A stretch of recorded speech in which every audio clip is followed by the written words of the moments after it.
Cowardly CEOs calling all the shots in America. Axios out with a report on how corporate leaders have become our new lawmakers after caving so easily to a left-wing pressure campaign on Georgia's voting law. But Republicans continue to fight against the lies.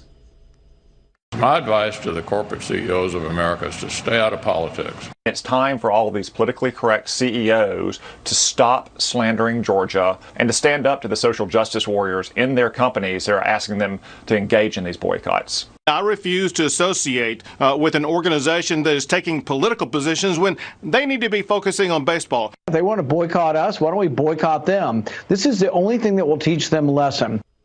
And the MLB announcing today that the All-Star Game will be moving out of Atlanta to Coors Field in Denver, Colorado, despite that state having fewer early voting days than Georgia and requiring voter ID in person.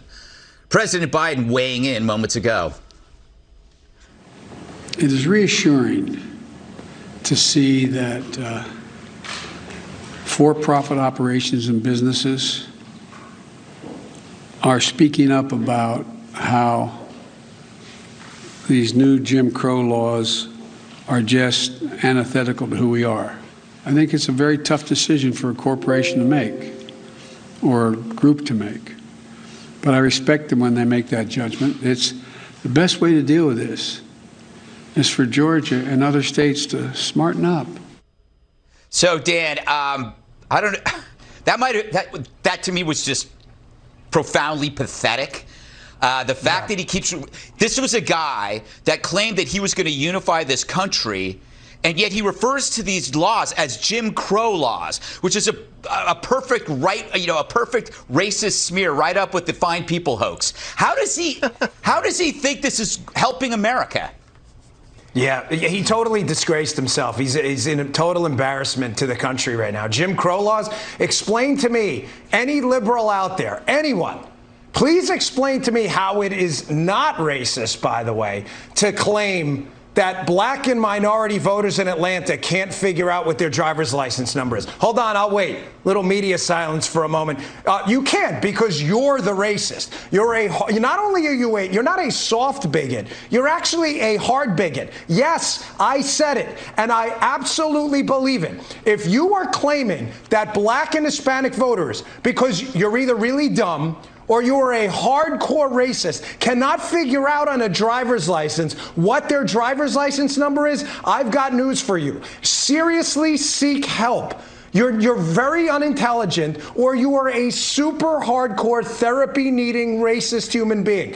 And for Biden to say somehow that a law that just asks you to put a social security number, a utility bill, or a driver's license number is racist and implying because black and Hispanic voters can't figure out is so disgusting. I'm embarrassed for him. I mean, this is really, explain to me again how that's not racist. I'd love to hear it. The new Democrats are acting like the old Democrats. They've moved the All-Star Game from a minority city, Atlanta, a black city, to a mostly white Denver. Congratulations on that if this is all about race. And it's just amazing that Democrats are the only ones who are allowed to talk about election reform. So H.R. 1, which federalizes elections, which takes power away from local governments, which is what people against the Georgia law are complaining about in Georgia. Democrats are allowed to push that through with 0 Republican votes. But Republicans at the local level are not allowed to vote in favor of voter ID laws, which the majority of the country in vast numbers supports. I mean, this is about power and consolidating power, and they're using the race card to get it done. This war it's a race to the bottom for everyone. And I'm just like looking for who's going to stand up and say, everybody, can we just get in a room and try to figure this out together? Because we do not need to be torn apart like this. I'm just looking for okay, we're Americans, we're adults, we're intelligent people. Can we find somebody to help pull this country together, especially on this very important issue of voting. Joe Biden make sure voting is accessible and very secure. Those are things we can do. Gotcha.